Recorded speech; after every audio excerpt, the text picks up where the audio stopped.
For this press event, ilalahad ko lang po kung ano po yung nasa poder namin na kaya ko po at maaaring sagutin. Sige po. Sir, is there any request po ba from family Marcos na dadalhin security in the Libyan po yun? Hindi ka naman ba? Wala po kaming, sa alam namin, wala pong ganong klaseng naging coordination sa ngayon. Pero ang masasabi lang po natin, ang ating pong lugar sa Fort Bonifacio, ang Libingan ng mga Bayani, ay isa pong military installation at dati na pong may angkop na security preparations dyan para bantayan po at secure yung police. So can you tell us how the preparation was made for the Bureau? Offhand, this is the first, we were given very short notice. At exactly 5 o'clock yesterday, the first word was reached us, and hence a flurry of activities coordinating the activity went on immediately after the initial notice came.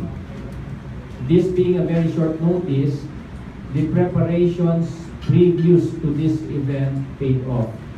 As we remember, and I will recall to everybody, there were already coordination going on between the family of the Marcoses and the armed forces prior to the hearing of the case at the Supreme Court. Nung naglabas po ng status quo ante, huminto po lahat ng mga coordination na yan bilang pagsunod sa utos po ng ating courts. Noong natapos po at nagkaroon na po ng decision sa Supreme Court, nagkaroon po ng initial na abiso ang pamilyang Marcos matapos po silang nagsabi at nakakuha ng abiso sa ating mahal na Pangulo. So doon po nagsimula ang sumunod na coordination matapos po naglabas po ng decision ng Supreme Court. The Armed Forces already received instructions and a directive from the Department of National Defense, informing us and directing the armed forces to provide burial services for the late president. And in compliance to this, the order was carried out this morning immediately after we were informed yesterday. So the honors that went on this morning included the following. There was arrival honors immediately after the remains of the late president arrived at Libingan ng Bayani. The remains were borne in a wooden coffin, brown in color, and it was put on a caisson drawn by a horse when it was brought to the interment area, followed by a march of all the mourners and those who were attending. Following the march to the interment area, the remains were carried to the entombment area that was reserved for the late president. The entombment area must conform to a set of standards that are provided for by the Libingan ng Bayani authorities so that uniformity will be achieved. And they complied to this, but they went with a little more extras, and these were paid for by the family. So upon arrival there, the last rites were held, led by our chief chaplain, and appropriate final honors were rendered, which included 21 gun salutes. As the remains were brought to the entombment area and before it was laid or lowered to the entombment place, the last taps and the volley of fire when the last taps was heard was provided. This is a salute, a final salute to any soldier who is laid to rest. So those who paid their last respects did their part immediately after that, or immediately after the flag was given to the next of kin. And in this case, our acting chief of staff today, or at the moment, General Glorioso Miranda, handed over the flag to the widow, the former First Lady Imelda Marcos. The flag upon receipt was received by the family, and those who paid their last respects did their act of last respect before they closed the tomb. So that in essence was the ceremony held today, which if I may recall, took all of 1 hour from the time of arrival. Before the start, there was also a slight downpour, which came before the arrival ceremonies. Sir, how many attended the ceremony, sir? The attendees for the ceremonies, if I can recall right, numbered about 100 or slightly over 100. We had servicemen, members of the different major services, to include the Army, the Navy, the Marines, and the Air Force who were present, dominant of which were members of the Army because that is their camp, that is their installation, and members of the Philippine National Police were also there. And based on my recollection, I saw the NCRPO chief, and I heard that the chief PNP was also there present. Sir, why the secrecy? Why the secrecy? There was no announcement regarding this interment in deference to the desire of the family. Kaya nila kami nabigyan ng short notice kasi it was part of their request to do this in private and in confidentiality. So in keeping with their wishes, which we all comply with, even if it is a request made by an ordinary soldier, we did our part. Sir, under normal circumstances, how long to prepare for a burial such as this morning? Our soldiers and the members of the installation who provide the services actually can be given short notice and they can provide the services. Kasi yung mga nagre-render naman ng honors, this is part and parcel of what they have been doing all along. We have a contingent that is assigned to the funeral services unit of the Philippine Army who have been assigned there to provide this funeral or last rite services for our soldiers. So, sanay na sila. Kaya, ang nasabi ko lang kanina na idagdag ko dyan sa tanong mo, Carmela, ay yung prior coordination before the status quo ante was issued paid off also kasi yun yung mga initial na discussion. So, sa tingin namin, nakatulong din yun at yung ating paghahanda ng kinakailangan ko. But yesterday, sir, who was the highest officer of the military that the Marcos family coordinated with? The instruction came through the Defense Department and it was relayed to the Acting Chief of Staff, General Miranda. Sir, clarification. Who from Defense Department, sir? I really don't know because I was not privy to the Sir, ano oras yung binigay? For a president, for a soldier? Para sa isa pong presidente. Yung past bearers were also soldiers. Yung nagdala ng kabaon. Ang nagdala po ng kabaon ay dalawang set po ito. Mga sundalo po natin habang kinakarga at inilipat from Quezon to Tum. Pagka nasa may entombment area na po, nandun po yung ating mga naka-white uniform ng mga general. Sila po yung ceremonial pallbearers. At sila po yung tumayo doon at nag-fold ng ating bandila at ibinigay po sa ating Chief of Staff na siya naman isinali niya o ibinigay niya sa widow ng ating late president. Sir, Air Force choppers ang kumuha from Ilocos. Can we use the mic, please? The body was brought from Ilocos. The remains of the late president, it was requested from the armed forces to be brought by a helicopter of the military because no commercial, I think there was no commercial airlift that could provide it. The expenses will be paid for by the Marcos. That was part of the directive issued by the Defense Department. What do you mean? The use of the choppers. I think so. The arrangement was part of the coordination between the family and the armed forces. I am not privy to the arrangement that went on in detail. So those matters that may demand an explanation in detail, I may not be the authority to answer that. Sir, who can go to the libre? Mike, sa'yo muna, may hawak ng mic na. The actual burial took place 12 noon or shortly past 12. What's the exact time that we can see? I think we complied with the 12 noon. Yes. Because sir, the burial is below the ground, sir? Or It is below the ground. And then, Sir, Sir, can the public, can plain citizens visit the tomb of the former president? Or will there be restrictions up to when?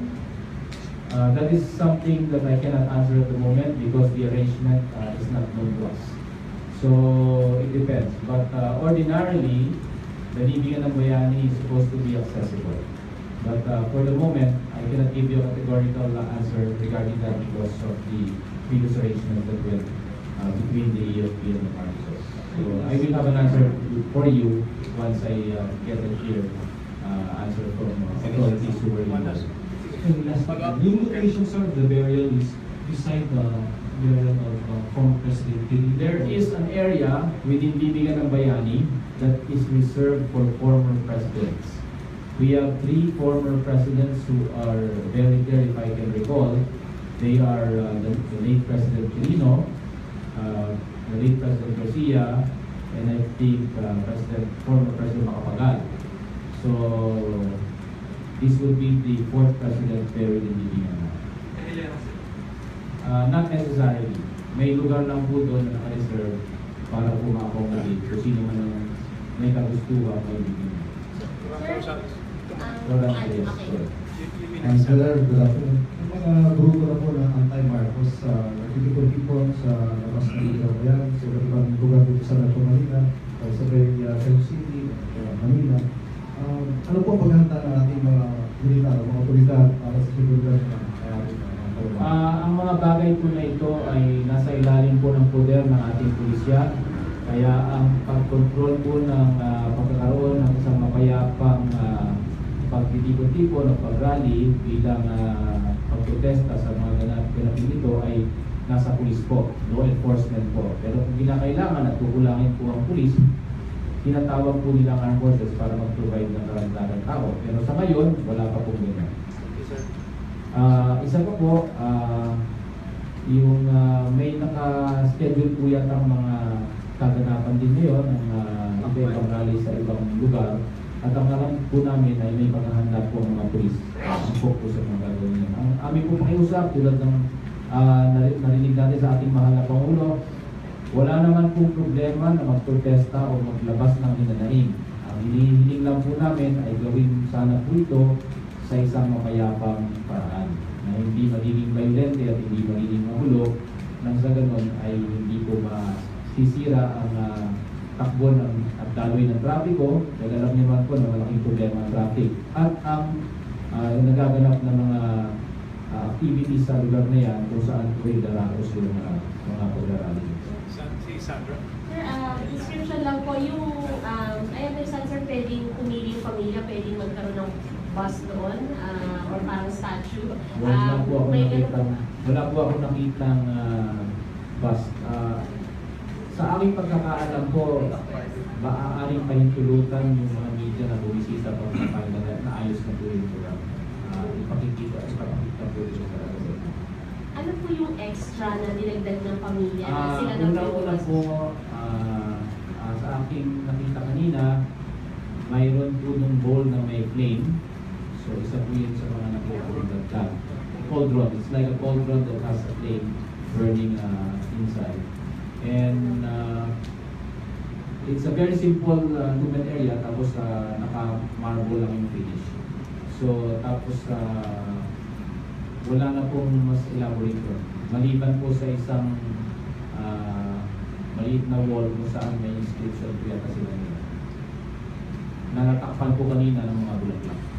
Sir, I think kindly, lang po, describe siguro the mood, tsaka yung reaction po ni former First Lady Imelda Marcos. May breakdown po ba? May impact? Nasa bandang likod po kasi ako kaya hindi po namin nakikita masyado. Pero solemn lang po at napakatahimik ng mga naging ceremonies. Batay sa aking narit na alala, wala naman makahulbol sa mga nag-attend tulad ng witness na makita nyo sa ibang naligid. Si Johnson. Sir, yun ang binanggit nyo kanina na 5 o'clock notice from the Marcos family. Is it 5 in the afternoon? 5 in the afternoon yesterday. Okay. Tapos just to clarify, sir, there was no intention on the part of the AFP na isikreto po yung burial.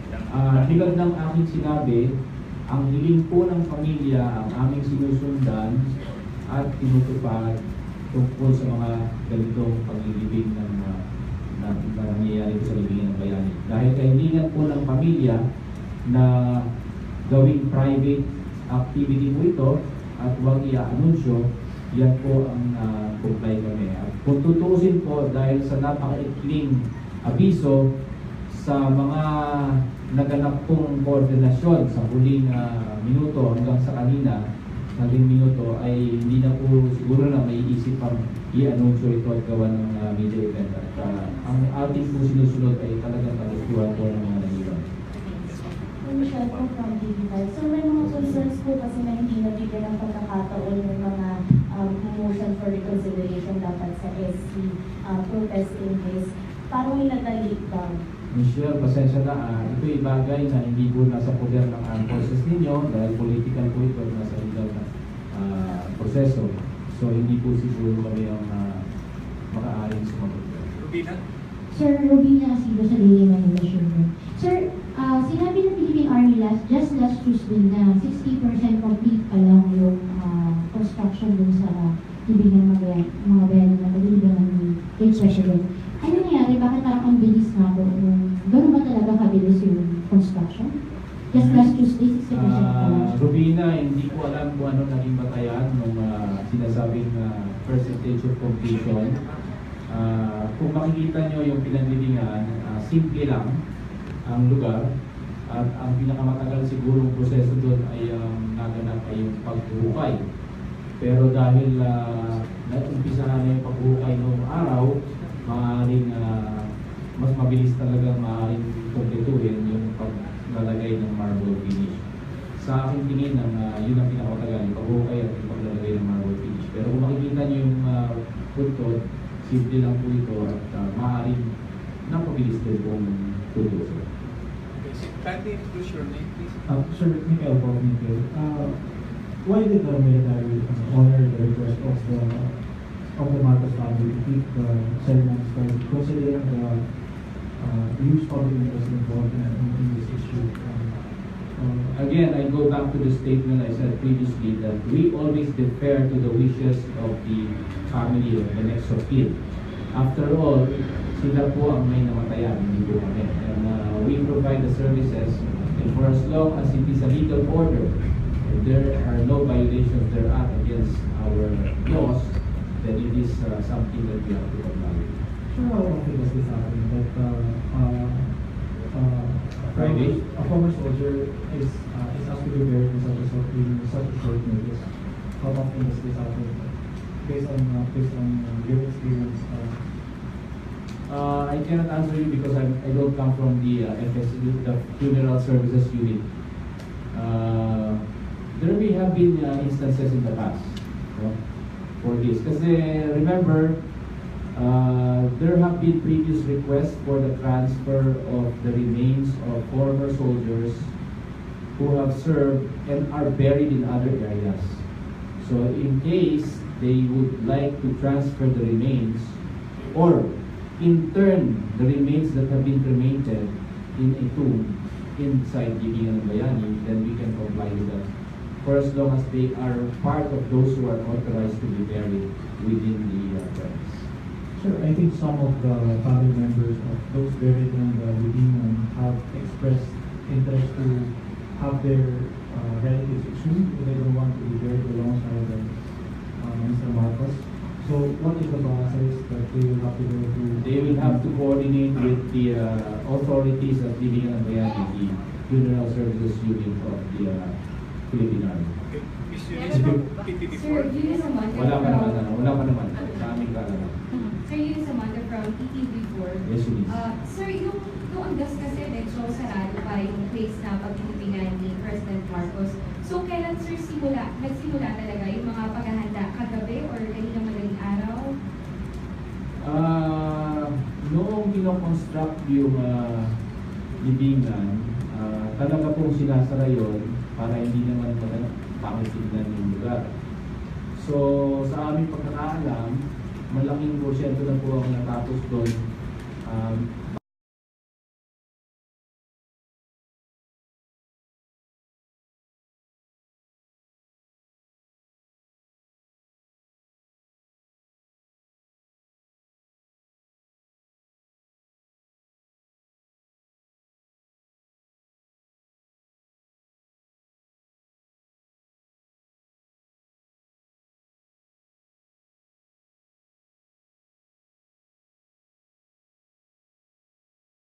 Carried to the entombment area that was reserved for the late president.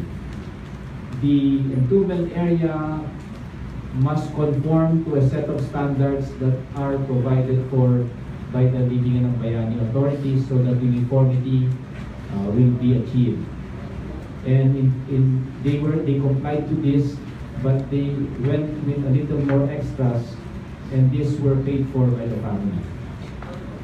So upon arrival there, the last rites were held, led by our chief chaplain, and appropriate final honors were rendered, which included 21 gun salutes. As the remains were brought to the entombment area, and before it was laid or lowered to the entombment place, the last stops and the volley of fire, when the last stops was heard, was provided. This is a salute, a final salute to any soldier who is laid to rest. So, those who paid their last respects did their part immediately after that, or immediately after the flag was given to the next of kin, and in this case, our acting chief of staff today, or at the moment, General Glorioso Miranda, handed over the flag to the widow, the former First Lady Imelda Marcos. The flag, upon receipt, was received by the family, and those who paid their last respects did their act of last respect before they closed the tomb. So that, in essence, was the ceremony held today, which, if I may recall, took all of 1 hour from the time of arrival. Before the start, there was also a slight downpour, which came before the arrival ceremonies. Sir, about the attendance, sir, how many attended the ceremony, sir? The attendees for the ceremonies, if I can recall right, numbered about 100 or slightly over 100. We had servicemen, members of the different major services, to include the Army, the Navy, the Marines, and the Air Force who were present, dominant of which were members of the Army, because that is their camp, that is their installation, and members of the Philippine National Police were also there, and based on my recollection, I saw the NCRPO chief, and I heard that the chief PNP was also there present. Sir, why the secrecy? Why the secrecy? There was no announcement regarding this interment in deference nagaganap ng mga activities sa lugar na yan kung saan po idarakos yung mga pag-arali. Si Sandra. Sir, description lang po yung, I understand sir, pwedeng pumili yung pamilya, pwedeng magkaroon ng bus doon, or parang statue. Wala po ako nakitang bus. Sa aking pagkakaalam po, maaaring panintulutan yung mga media na bumisita pag naayos na po yung program. Ipakikita po ito sa Ano po yung extra na dinagdag ng pamilya na sila ng Una po, sa aking nakita kanina, mayroon po ng bowl na may flame. So isa po yun sa mga nakukulong dagdag. Cauldron, it's like a cauldron that has a flame burning inside. And it's a very simple lumen area, tapos naka-marble lang yung finish. So tapos wala na pong mas elaborate doon. Maliban po sa isang maliit na wall kung saan may inscription po yata sila nila. Nanatakpan po kanina ng mga bulaklak. Sir, lastly, kindly, lang po, describe siguro the mood, tsaka yung reaction po ni former First Lady Imelda Marcos. Yung breakdown po ba? Nasa bandang likod po kasi ako, kaya hindi po namin nakikita masyado. Pero napaka-solemn lang po at napaka-tahimik ng mga naging ceremonies. Batay sa aking narit na alala, wala naman makakagulgol sa mga nag-attend na tulad ng we-witness na makikita nyo sa ibang mga libing. Si John Samuel. Sir, yun ang binanggit nyo kanina na 5 o'clock notice from the Marcos family. Is it 5 in the afternoon? 5 in the afternoon yesterday. Okay. Tapos just to clarify, sir, there was no intention on the part of the AFP na isikreto po yung burial. Tulad ng aking sinabi, ang hiling po ng pamilya ang aming sinusundan at tinutupad tungkol sa mga ganitong paglilibing ng nangyayari po sa libingan ng bayani. Dahil kahilingan po ng pamilya na gawing private activity po ito at huwag i-anunsyo, yan po ang comply kami. At kung tutuusin po dahil sa napakaikling abiso sa mga naganap pong koordinasyon sa huling minuto hanggang sa kanina, sa huling minuto ay hindi na po siguro na may isip pang i-anunsyo ito at gawa ng media event. At ang ating po sinusunod ay talagang kagustuhan po ng mga nahiwan. Michelle po from Digital. So may mga concerns po kasi na hindi nabigyan ng pagkakataon ng mga motion for reconsideration dapat sa SC protesting case. Parang minadali daw. Michelle, pasensya na, ito'y bagay na hindi po nasa poder ng armed forces ninyo dahil political po ito at nasa legal na proseso.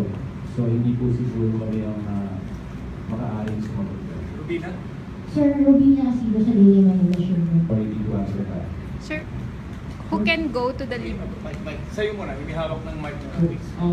The actual burial took place 12 noon or shortly past 12. What's the exact time that we can see? I think we complied with the 12 minutes. Yes. You said the burial is below the ground, sir? Or It is below the ground. And then,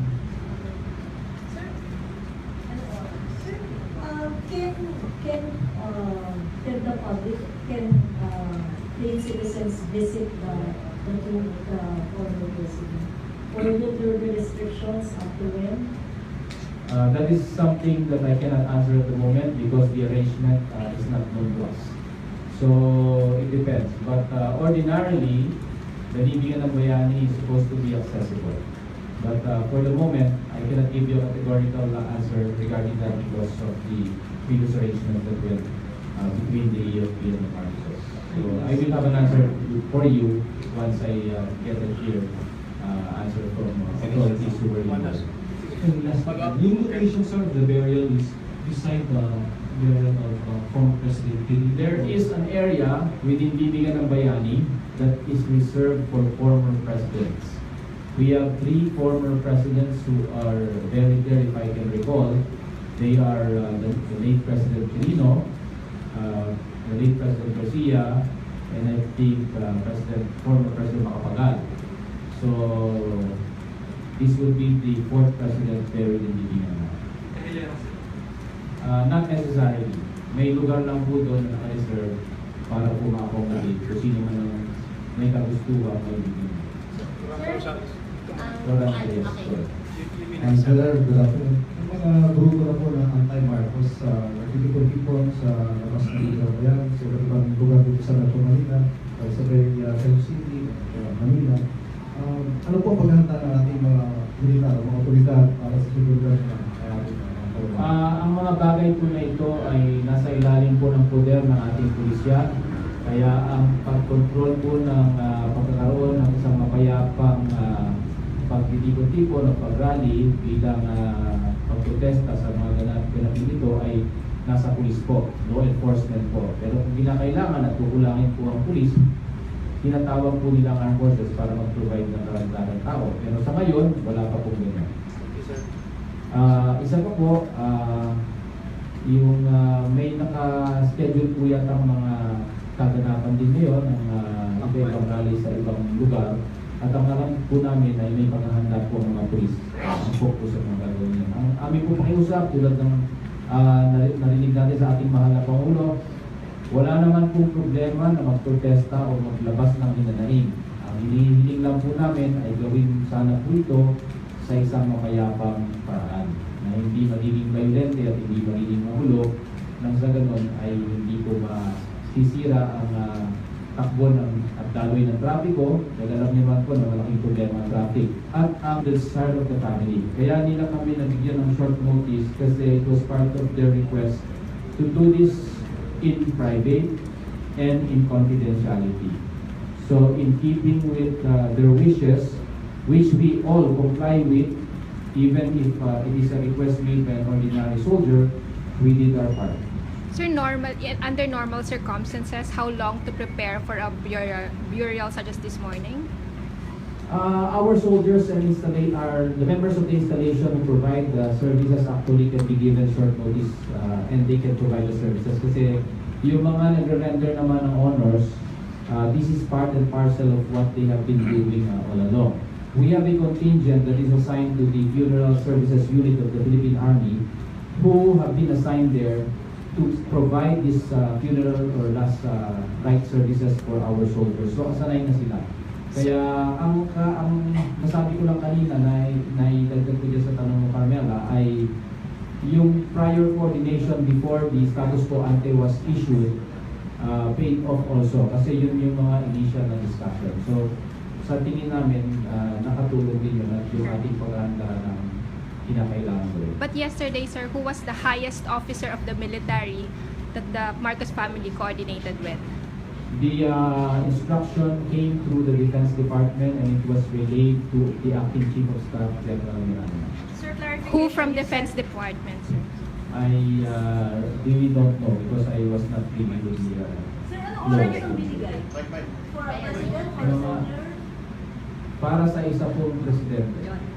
Yung past bearers were also soldiers, yung nagdala ng kabaon. Ang nagdala po ng kabaon ay dalawang set po ito. Mga sundalo po natin habang kinakarga at inilipat from Tyson Itung. Pagka nasa may Entugan area na po, nandun po yung ating mga naka-white uniform ng mga general. Sila po yung ceremonial pallbearers. At sila po yung tumayo doon at nag-fold ng ating bandila at ibinigay po sa ating chief of staff na siya naman isinali niya o ibinigay niya sa widow ng ating late president. Sir, Air Force choppers ang kumuha from Ilocos. Can we use the mic, please? The body was brought from Ilocos. The remains of the late president, it was requested from the armed forces to be brought by a helicopter of the military because no commercial, I think there was no commercial airlift that could provide it. The expenses will be paid for by the market. That was part of the directive issued by the Defense Department. What do you mean? The use of the choppers. I think so. The arrangement was part of the coordination between the family and the armed forces. I am not privy to the arrangements that went on in detail. So those matters that may demand an explanation in detail, I may not be the author for this press event. Ilalahad ko lang po kung ano po yung nasa poder namin na kaya ko po at maaaring sagutin. Sige po. Sir, is there any request po ba from family Marcos na dadaling security in the Rivian po yan? Hindi ka naman pwede.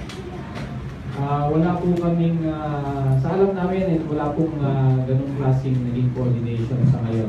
Pero ang masasabi lang po natin, ang ating pong lugar sa Port Bonifacio, ang Libingan ng mga Bayani, ay isa pong military installation at dati na pong may angkop na security preparations dyan para bantayan po at i-secure yung PRES. Sir, can you tell us how the preparation was made for the burial? Offhand, this is the first, we were given very short notice.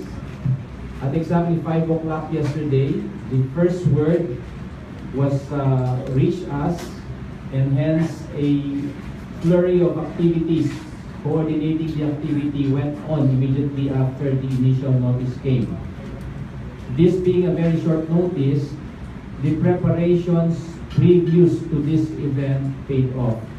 As we remember, and I will recall to everybody, there were already coordination going on between the family of the Marcoses and the armed forces prior to the hearing of the case at the Supreme Court. Nung naglabas po ng status quo ante, huminto po lahat ng mga coordination na yan bilang pagsunod sa utos po ng ating courts. Noong natapos po at nagkaroon na po ng decision ng Supreme Court, nagkaroon po ng initial na abiso ang pamilyang Marcos matapos po silang nagsabi at nakakuha ng abiso sa ating mahal na Pangulo. So doon po nagsimula ang sumunod na coordination matapos po naglabas po ng decision ng Supreme Court. The armed forces already received instructions and a directive from the Department of National Defense informing us and directing the armed forces to provide burial services for the late president. And in compliance to this, the order was carried out this morning immediately after we were informed yesterday.